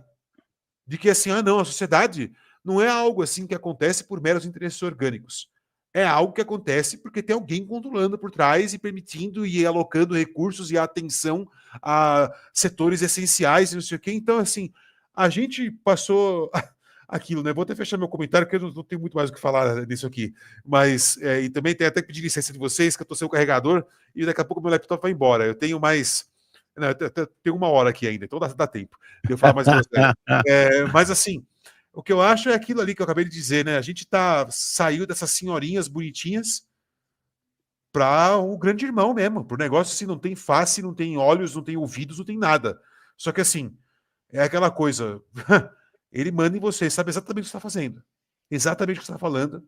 Agora até, falando aqui, estendendo meu comentário, eu vi, a Val compartilhou um negócio no Twitter, uma propaganda lá de um cara que ele mostrando um gadget eletrônico, um dispositivo que faz todas as gravações do ambiente. Então, assim, é um gravador inteligente. Ele está gravando o que a gente está conversando, falando aqui, e ele também está fazendo relatórios para inteligência artificial para resumir os assuntos que foram, sabe, conversados, enfim. Aquilo me abriu a luz do tipo assim, olha, realmente, num futuro não tão distante, bem breve, assim, na verdade, agora, se alguém estiver utilizando uma coisa dessa, é melhor você ser estritamente profissional com essa pessoa. Você não dá nenhuma brecha para ela, inclusive pessoal. Porque é aquela coisa. O marqueteiro Dan Kennedy, ele conta que ele, por dar muitas palestras, ele chegou a palestrar muitas vezes do lado do George Bush pai. E contou assim que o homem tinha uma memória impressionante. Que ele falou assim, encontrei com ele assim num ano, e depois, assim, passados 5 anos, em reencontro com ele em outro evento, e ele fala, ô, Sr. Kennedy, e o seu cavalo tal, né? Porque o Dan Kennedy é louco por hipismo, essas paradas. E o fulano de tal, o seu carro, não sei o quê. Sabe, o cara lembrava de detalhes que eles conversaram, que ele falou assim, meu, como? Esse cara lembra disso. Depois a esposa do Bush falou pro Dan Kennedy, falou assim, não, ó, ele tem um caderno aqui que anota tudo. Então, assim, encontrei o fulano de tal, ele é uma pessoa relevante, encontrei o fulano de tal, não sei o quê, esse assado aqui no evento. Só que, assim, esse outro cara novo, ele tá fazendo isso automaticamente. Então, se você tá com uma pessoa dessa e você fica lá se abrindo e cantando essa vida, essas coisas, ou dando a sua opinião, que você é mó based, bicho, tá fudido. Porque isso aqui tá na internet. Agora, imagina quando esse serviço ser integrado com um computador central que tem lá a sua identidade digital ligada ao seu, sabe, CPF e tudo mais, e reconhece, assim, ó, o Vitor falando merda aqui, se causando. E pior, às vezes vê lá, ó, o fulano tá no bar aqui, ouviu lá na mesa de trás que o cara tá fazendo um discurso assim meio esclerosado, ele tá indo contra a democracia. Mas o que é isso? Vai lá acabar com a vida dele lá, manda a GCM lá agora. Cara, e é o seguinte, qual que é o problema? Recomendar um filme, Gabriel. Pessoal, vejam o filme Controle Absoluto. É um filme de 2011 com aquele Shia LaBeouf. É o manuzinho que fez o Transformers. Né? controle absoluto. Uhum. Uma coisa que é complicada, né, cara, em toda essa questão de burocratizar as questões é o seguinte. Até foi o exemplo que eu dei no Democracia o Deus que Falhou. O Hoppe lá defende essa questão de que quanto mais o governo é imprudente, é irresponsável, mais ele tem um outside melhor, né, no desempenho político da coisa, né? Então vamos lá, vamos supor, tá? Isso não aconteceu na realidade, eu tô dando um exemplo hipotético. O Brasil é um país muito sério, isso nunca aconteceu aqui. Chega um rapaz e diz que quer tentar ser presidente da república, tal, ele é um rapaz meio baixo, assim, tem uma barba, ele diz assim, ele fala desse jeito, inclusive, pessoal, vocês vão comer picanha no meu governo. E aí o pessoal fala, não, peraí, picanha? Picanha é carne de primeira, hein? A churrasqueira, olha que coisa gostosa. Vão passar na farinha um pedaço de picanha, pô, nota 10, cara. Eu tomando uma serva daquela geladaça, pô, tá ótimo, né? E aí, do outro lado, não existia nada muito melhor nesse sentido, né? Mas, hipoteticamente, pô, não, vou prometer para vocês combustível de graça. Vai ser tudo maravilhoso daqui adiante. Então, o que acontece? Como é um discurso de popularidade, e você depende de uma maioria de miseráveis para ser eleito, porque o Brasil é um país extremamente pobre. Outro dia aqui no Farol News eu mostrei que para você estar no 1% mais rico em São Paulo, basta que você ganhe 16 mil reais. Nossa, 1% mais rico em São nossa. Paulo. No estado de São Paulo, É formal, né? 16 mil reais. A pessoa formal, né? Não, não, não. Caraca. Não, é É. Assim, renda, tá? considerando as pessoas que são registradas, porque assim, realmente o mercado negro entendeu? É a adega do Nelson Williams, né? Assim, Não, não, caralho. não, mas não é IBGE mesmo, assim, é tipo a parada, é renda per capita, Isso, entendeu? é isso, É uma exatamente. outra divisão. É. Mas a pessoa que ganha, pô, 16 pau por mês, ela já é rica, né, no Brasil. É isso que é considerável. Se ela tem esse fluxo de recebimento, ela já é rica. E veja só, então quer dizer, a maior parte, os outros 99% estão bem abaixo dessa linha. E aí, o cara que ele chega prometendo picanha, combustível de graça, moradia de graça para a maioria da população. Não, você vai receber bolsa não sei o quê, e tararararará. O que acontece, cara? Ele invariavelmente será eleito no modelo que a gente tem. Essa é a crítica do Roupa, inclusive, né? Que é uma crítica que é válida, você pode concordar com ela ou não, eu tô só apresentando o argumento do livro central, que é justamente você ter um modelo que incentiva a irresponsabilidade e que condena a prudência. Então, quer dizer, se eu viro para as pessoas e digo, não, a gente vai ter que passar por um arroxo muito duro, vai ter que prender muita gente, e provavelmente pessoas próximas de você também serão presas, porque eles são criminosos, e você sabe, todo mundo, cara, tipo, em parente de segundo, terceiro grau, vai ter algum contato com o crime próximo. Eu falo por experiência própria. E na última semana, estourou aí um escândalo com o primo do Nicolas Ferreira. Pois é. O primo do cara, pô, sei lá, filho da tia ou do tio dele, parte de mãe ou parte de pai, o cara foi pego lá com uma tantada lá de droga, supostamente. 30 Então, quilos. Pessoal, consumo pessoal. Consumo então, não, pessoal. claro, é igual Rapaz. o... É. Você já assistiu aquele vídeo acho que é o Farrur, né? Que ele pega lá o cara com Monza cheio de cigarro. Aí o cara, pô, não, isso Esse é mesmo. para consumo próprio. Falo, consumo próprio, meu? Você tem aí, sei lá, umas 1000 cartelas de cigarro, não, é pra vida toda. Então, Muito então, eu. cara, é isso, entendeu? O cara vai nessa direção.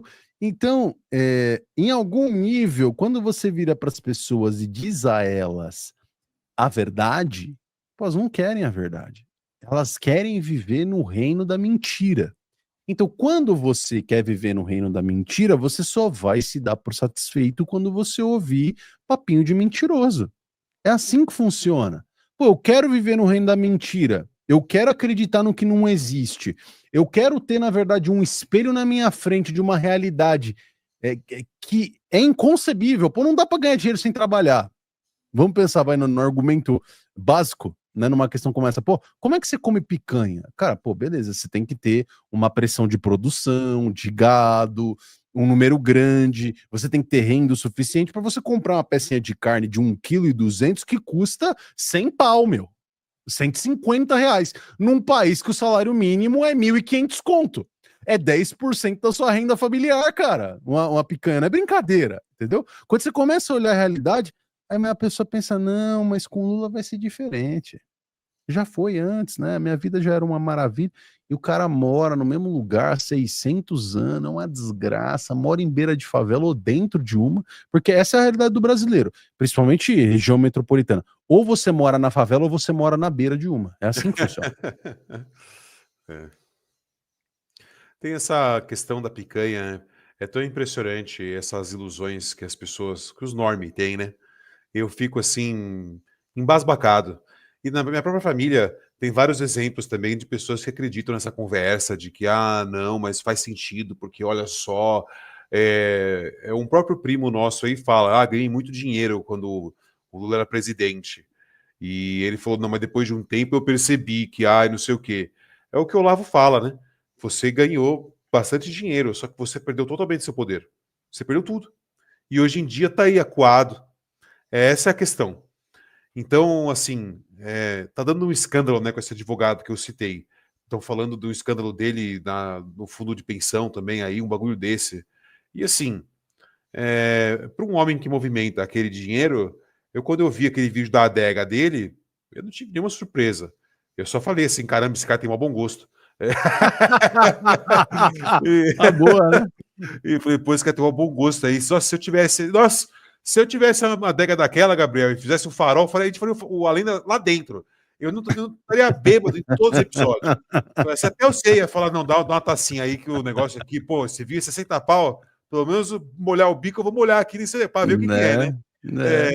E assim, mas eu acho que ia fazer um ponto de que é o seguinte, quando voltar ao assunto lá do começo, quando essas cozinheiras iam na vendinha e falavam com os pequenos produtores lá da região lá e compravam o frango, compravam o porco, comprava a carne, os ovos para fazer a merenda das crianças, essas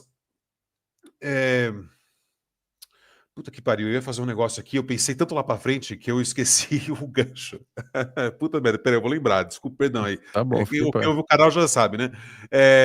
Mas o ponto é assim, lembrei, o ponto é assim, que essas crianças que estavam comendo essa comida, que foi decidida, a merenda ali foi decidida, porque as próprias tias mesmo, a escola deu dinheiro para elas, vai lá, tia, e pega lá, compra o que for necessário e faz o que você gosta. Pensa assim, hoje a criança vai para a escola e o que ela come? Macarrão com salsicha, quase comeu a ração do Dória. Bolacha de maisena. Bolacha de maisena, nugget, só lixo, lixo, lixo. Agora, essa tia monstra tava fazendo, a minha avó falava lá, tinha feijoada, tinha vários tipos de feijão, sabe? Hoje é feijão tropeiro, depois é feijão não sei o quê, sabe? Arroz, tinha vários tipos de arroz, tinha comida pra cacete, vários tipos de salada que ela serviu. Não era assim, claro, um buffet, não tô falando um buffet, era assim, no dia tal o cardápio é esse, mas assim, o cardápio era variado. E essa molecada, que são avós, que são bisavós hoje, eles foram apresentados um cardápio que hoje é um sonho para um cara de periferia. Putz. Sabe? Você percebe? Que assim, olha o nível da merda que a gente chegou. Sabe, as tiazinhas lá, bonitinha, com todo amor, fazendo as comidinhas gostosas. E imagina o cheiro da comida também. Minha avó diz isso aí, né? Que o cheiro era uma coisa insana, assim, dava perto do recreio ali, as pessoas ficavam loucas já. Sabe, você ia despertando a fome mesmo, e aquilo, você tá na hora de merendar. E é impressionante que hoje a pessoa tem que comer essa ração de merda que ainda assim, e ainda nós tem que engolir como verdade que, não, o Estado tem aqui um corpo diretivo, assim, diretivo de nutricionista que não sei o que decide essa ração, essa gosma de merda aqui que nós serve para criança, Que daí, assim, quando esse vagabundo aqui também for preso, aí o cara já fica dark, assim, né? Quando ele for preso, essa criança de merda, ele já não tá acostumado com o ambiente, que parece um presídio, essa bosta dessa escola. Mas ele também tá acostumado com o vômito de gato que ele tá servindo pra comida. Então, assim, o cara, eu sempre comi essa merda mesmo, isso aqui que é comida. E assim, enquanto tá lá só a vovó dele, e assim, a bisavó dele falou assim: não, quando eu era criança, pô, a gente comia um rango legal. Era uma coisa assim, boa e tal, a comida assim, tinha sustância e tudo mais. A gente recebia, comia mesmo, comia de verdade. Então, assim, pô, esse ponto assim, Gabriel, eu acho impressionante, porque aquilo, agora pra gente lutar contra uma coisa dessa, precisa de ou alguém que esse sistema vai falar, ai, que tirano, vai decidir contra tudo isso e falar assim, ó, para com essa palhaçada aí, vamos descentralizar essa parada mesmo, e aí volta, ó, quem tá perto do problema? Ah, é esse fulano aqui. Qual que é a solução, fulano? O que você diz aí? Ah, preciso disso. Ah, isso aqui é razoável? É totalmente razoável. Pum, vamos que vamos. Um outro exemplo de cozinha. Meu irmão estudou na USP, de Lorena, e ele contou que ele fazia parte lá da empresa Júnior. Eu sabia disso, né? Que ele contou. Ele fazia parte da empresa Júnior da USP. E um certo dia lá, estava no escritório deles, e tinha um senhor lá fazendo a manutenção do escritório. E ele começou a conversar com esse tio, e o homem falou assim: eu que tomava conta do refeitório da USP. E ele diz assim que o diretor lá conversando, assim, precisava, nos anos 90, anos 80, precisava lá fazer. Alguém precisa tomar conta do refeitório. Esse cara se dispôs, ele foi lá, se dispôs. Eu faço isso. E aí ele arranjou. Por quê? Porque ele era um faz-tudo na USP já. Ele trabalhava lá. E aí, assim, no campus. E aí ele arranjou outros funcionários em Lorena, da USP de Lorena, e simplesmente eles tomavam conta da cozinha. E o cara falou assim que era comida de verdade. Então, assim, eles descascavam lá alho, cebola, faziam um puta arroz refogado, feijão refogado, uma boa carne, faziam assim, um bom frango. Era tudo muito gostoso, feito com muito amor, porque todo mundo ali estava trabalhando porque queria trabalhar. Então, assim, não botou uma arma na cabeça assim, a vaga aqui, quer ganhar um dinheiro, vem aqui, filho da puta. Não, é simplesmente, quer ir pra cozinha agora? E várias pessoas toparam. Demorou no almoço, aí na janta a gente toma conta do refeitório. Agora, é que nem você vê nas universidades, no TikTok, eu vejo isso no TikTok e fico louco, falo assim, cara, que coisa insana, que outra realidade. Os refeitórios de universidades na Alemanha, na Suíça, propriamente na Itália mesmo. A Itália é meio pobre, né? A Itália é meio bosta. O pessoal fica, Itália! Uma bosta. Mas assim, você vê nesses lugares bem mais ricos, Suíça, Alemanha e tal, quem está fazendo a comida do refeitório? Geralmente, se o campus tem alguém que tem um campus de gastronomia, é o pessoal da gastronomia que está fazendo. Não faz todo sentido essa merda, porra? Claro. Sabe? E aí, assim, eles, assim, aí tá lá, o que eu tô comendo hoje no refeitório? Risoto al funghi com bife não sei o quê. Eu falei, que é isso? O que é isso? Eu falei assim, aqui tá lá. Aí eu procurei bandejão. Tem lá, o que eu como no bandejão da USP? Uma universitária lá que mora na própria USP mesmo. Meu, a comida parece, sabe, que isso? Ração de, sabe, ração, porra, coisa de comida de cachorro. Um negócio assim nojento, asqueroso. Aquele arroz assim, o arroz até meio acinzentado, você não sabe que merda é essa, sabe? Sabe? Porra, e aí, assim, e o pior é que esses desgraçados ainda luta por isso. Não, a gente tem que ter isso aqui. E não, cara, você tá divulgando por lixo, porra. Se eu te mostrar o que é bom, você fica louco, porra. Que nem o Nelson Williams tem uma adega dessa, onde já se viu. Meu Deus, ele é bilionário. Não importa se agora. Não tô discutindo o mérito do dinheiro dele, se ele é um canalha, se ele é um. Entendeu? Não importa, porra. O que importa é assim. Eu queria ter a adega daquela, hein? E se eu fosse bilionário, eu teria certeza. Nossa, entendeu? E seria até preso, porque eu teria outras coisas na adega também, os negócios legais, chega a polícia lá, fala assim, esse cara aqui, ó, Pablo Escobar, né? Porra nenhuma, né? Mas ia ficar loucão o dia todo. Falei, que é isso? Ia ser o Salvador Dali, o nível de excentricidade. Já sou excêntrico, seria bem mais se eu tivesse aquele dinheiro, entendeu? E uma adega daquela. Gravaria de lá de dentro. Você é isso. Se der um apocalipse, eu vou lá na casa dele. Assim, é isso. Aqui, ó, primeiro que é uma fortaleza da porra. Já vi no TikTok dele, uma fortaleza. E segundo que é assim, ó, se eu chegar cedo ali, estourei, né? Entendeu? Pega aquela adega lá, fico loucão no fim do mundo. E já tô viajando já. Não, mas, cara, é isso, sabe? Você, assim, tem que ter um senso de proporção das coisas, né? Que as pessoas perderam e de contato com a realidade. E aí chega num ponto, né, igual você comentou dessa questão aí, né, do pessoal defendendo esse tipo de coisa, né? E, bicho, defende porque já caiu ali no discurso comum, né? E chega num momento, né, que a pessoa ela tá tão investida naquilo, né? É um viés de confirmação no final das contas, né? Ela tá tão investida naquela história que simplesmente ela tomar uma posição dali adiante é muito difícil. E a gente sofre muito com isso hoje em relação a essa noção de bolsonarismo aqui, né, cara, no Farol da Liberdade mesmo, né? Você vê, a gente colocou aí um vídeo, né? Semana passada fez uma live falando lá do Eduardo e tal, não sei o quê, parará. Meu, e o tanto de gente que aparece hoje, cara, hoje, 2025, bicho, a gente tá em junho de 2025, e os caras defendendo com unhas e dentes, hoje, cara. Então chega num ponto que você já investiu tanto na questão que não vale nem a pena mais refletir a respeito dela. E eu acho que é um dos pontos dessa noção de descentralização que as pessoas têm hoje. Tipo, cara, pô, não adianta mais a gente defender outras coisas, a gente, pô, já não rola, entendeu? Na verdade, a gente tem que manter o esquema do jeito que tá, mesmo, faz bem se é assim, né? E é isso, porque não existe outra alternativa, não existe outra coisa. Né? Cara, eu acredito muito nessa alternativa, porque tem coisas que simplesmente não fazem sentido.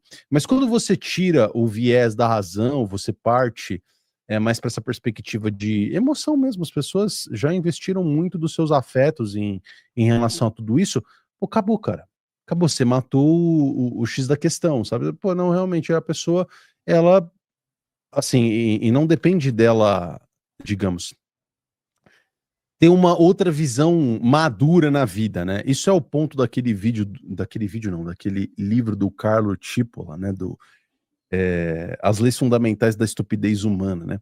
E uma das leis fundamentais da estupidez humana é que não subestime a burrice, a estupidez de uma determinada pessoa por causa de uma determinada titulação acadêmica que ela possui ou por causa de um conhecimento específico que ela tem em uma outra área. Porque justamente por isso, por esse viés de confirmação dela já ser muito inteligente em um determinado ramo do conhecimento, ela vai presumir que ela é inteligente em outros, né? E isso bate um pouco naquela questão do Dunning-Kruger, né? Que é Isso. aquele corolário de, pô, não, a pessoa, quanto mais ignorante ela é em uma determinada matéria do conhecimento, mais ela acredita que ela sabe a respeito daquele assunto, sendo uma completa ignorante, na verdade, naquilo. Então, cara, toca muito nesses pontos, né? E quando a gente vai falar a respeito disso aqui, as pessoas ficam um pouco chateadas, né? Eu vi semana passada, assim, o pessoal não falou muito a respeito, né, do último programa que a gente tocou aqui a respeito de lockdowns, né? Mas simplesmente pela média, né, que você percebe de views de um programa para o outro, você viu o quanto essas coisas ainda batem nas pessoas.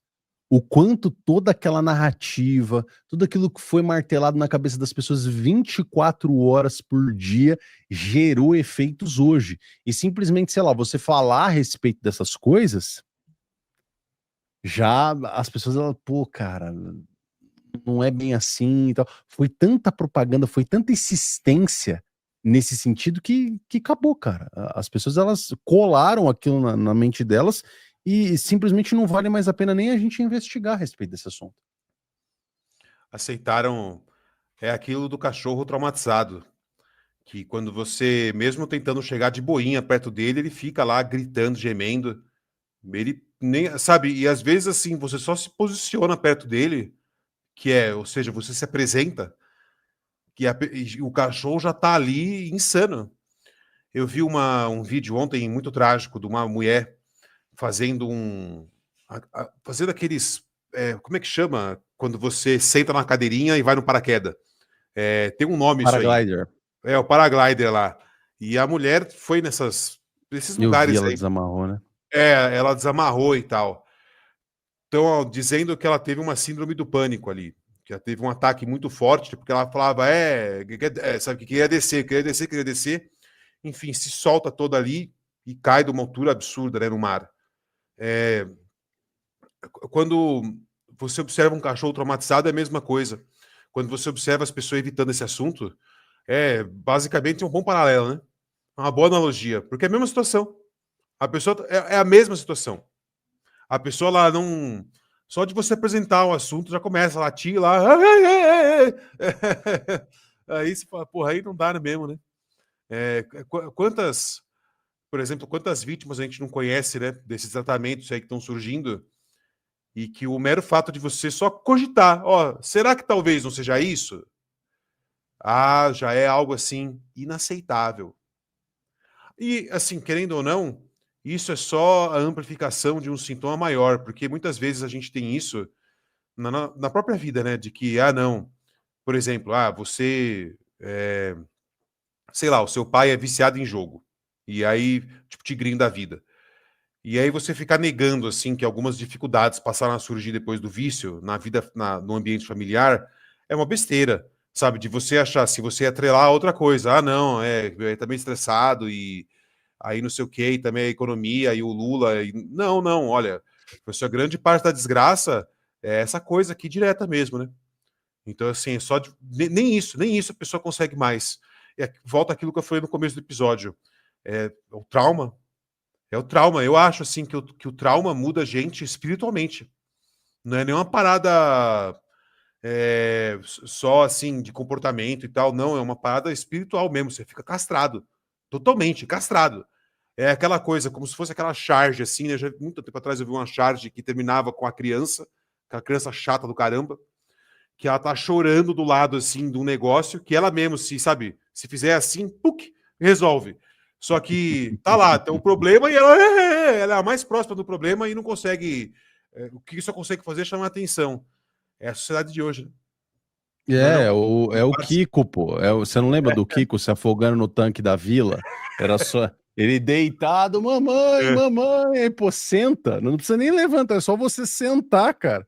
Não, mas eu que causo os meus próprios problemas, então deixa eu sofrer por conta de todos eles, por favor. Vitão, Exato. considerações finais aí, meu amigo. Não, acho que foi isso aí que eu acabei de comentar. E, assim, a única coisa que eu quero avisar pro pessoal cara, primeiro link da descrição aí. Amanhã, toda quarta-feira, às 8 da noite, tem o Boteco do Além. E vamos trocar aquela ideia. O Boteco da semana passada foi bem interessante. Tá ficando cada vez mais. A gente troca umas ideias muito loucas. E, assim, enfim, o Boteco é um lugar pra gente falar de tudo. E é um lugar que você pode abordar esse nosso assunto. Fala aí, Gabriel. Aborda o nosso assunto, fala do que quiser. Traz o seu assunto. Enfim, e você vai ter nosso comentário sincero ali sempre. É bem da hora, a comunidade já está ficando bem forte. Tem sempre assim, a gente já tem pessoas cativas lá, não é? Estão sempre lá Não. e é Nota bem 10. legal, bem divertido. Sim, a gente tem um grupo também do Além da Imaginação no Telegram, que a gente troca várias ideias e, enfim, as pessoas conversam ali sobre tudo mesmo. Vai desde bom dia até, enfim, assuntos seríssimos. Né? Ontem mesmo a gente estava fofocando aí sobre um jornalista gringo, né? Enfim. O que acontece, pessoal? Se vocês quiserem, pá, na hora que vocês quiserem entrar aí no grupo, é o primeiro link aqui embaixo. A gente faz as lives às quartas-feiras, às 8 da noite. Participa, entra numa, é super legal. Assim, a gente fala sobre as paradas, né? E é aquela história, né, Vitão? Às vezes até fica meio aleatório, né? Você tá lá na conversa com a pessoa, aí você tá falando, sei lá, cara, de abóbora. E aí o cara, não, deixa eu fazer um parêntese, aí o cara fala de pepino, esse não, velho, peraí, mano, peraí, meu, aí também, aí já pegou pesado aqui com a gente. Então, a gente tem essa pegada por aqui, né, de ser aberto nesse sentido, de ter conversa com as pessoas, né, em N direções, e estamos tocando a vida, né, cara, acho que é legal essa comunidade do Farol da Liberdade, e que já vai se formando nichos, né? E é um ponto da descentralização que a gente comentou aqui hoje, né? Então, quando vocês pensarem em construção de uma comunidade local, tem a comunidade do Farol, né? Que é uma comunidade bacana, que a gente vai construindo, você vai ter o pessoal local. Eu defendi isso muito aí na última semana a respeito da campanha do agasalho, né? Então, pô, se conseguir levar alguma coisa aí para alguém carente, em necessidade, isso já é uma maneira de descentralização.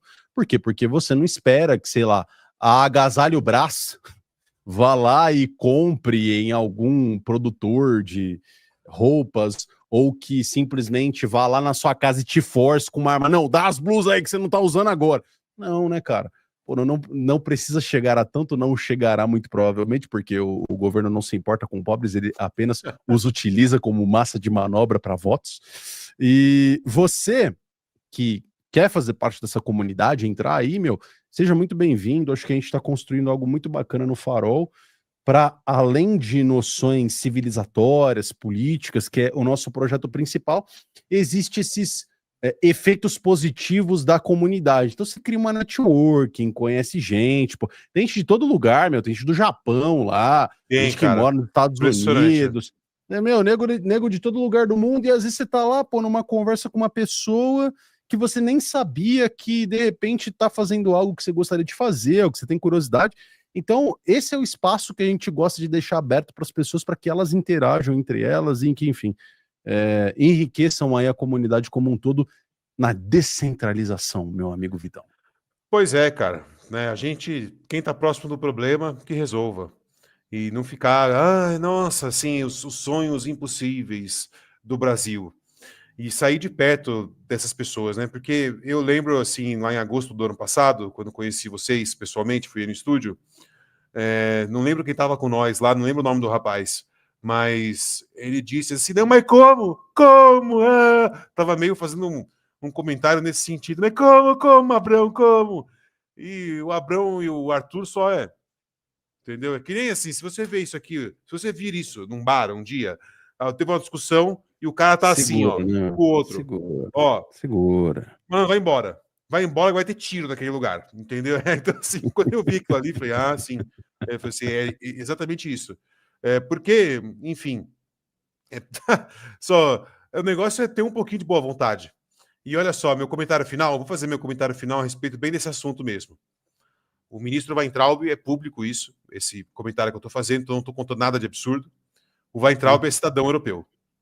E por ser cidadão europeu, ele se alavancou juridicamente nos países, né, onde ele tem a sua cidadania, certo? E ele está fazendo disso uma arma na luta contra a tirania brasileira. Hoje, a gente viu o exemplo da nobre deputada que mandou o Olavo para merda. A nobre deputada se exilou e agora, assim, ela, que bom que eu sou cidadã europeia, né? Que bom. Então, assim, um tá usando de cabaninha. Vou ficar aqui agora escondidinho. E o outro é loucão. Fala, vai, mexe comigo, você vê aqui. Então, assim, porra, tá muito claro a divisão. O tiozinho é doido mesmo. E, enfim, a comunidade do Farol é legal mesmo, a gente tem essas loucuras. E além da imaginação, falar bem a verdade no grupo ali, né, Gabriel? O que menos a gente conversa é política. O que menos a gente conversa. Não, é mó saco. Porra, pra desestressar também, porque senão fica só, política. E assim, não é nem política. As pessoas acham que tá falando de política, tá lá. Nossa, você viu que as Américas. Que nem eu fiz agora, fofoca. Você viu que as Américas fora? Você viu que isso aqui? É só fofoca. Você viu que ela é o Dias. Ela é o Dias nessa história. Nossa, não é política. Que absurdo, roubaram 90 bilhão. Mas roubar é pouco, entendeu? É isso, entendeu? Eu sou desgraçado mesmo isso aí. Você vai, capetão, entendeu? O negócio é causar. Pouco, quero mais, rouba mais desses eleitores aí, tá pouco essa bosta aí. Acaba com essa bosta. Acaba, não quero também isso aí. Não paguei INSS, tô nem aí pra vocês. Entendeu? Assim, boa sorte aí quem tá pagando. Não, quem não tá pagando também, tamo junto. Não é? É isso. É isso, eu estou pensando no meu melhor. E eu me sinto tão bem assim, tá bom, baby? É isso. Enfim. Quem me levar a sério vai morrer, né? Vou falar bem a verdade, quem me leva a sério morre. Você tem uma úlcera ou você tem um infarto. Ou você dá risada. Enfim. Tamo junto aí. Exato. Foi bom, hein, cara? Acho que a gente apresentou legal esse tema, né? Foi nota 10. Eu agradeço a participação aí do pessoal, mandar no comentário, deixando o like aí para ajudar nós a vencer o maledeto do algoritmo. Abraços. Tamo junto. É nóis. Já.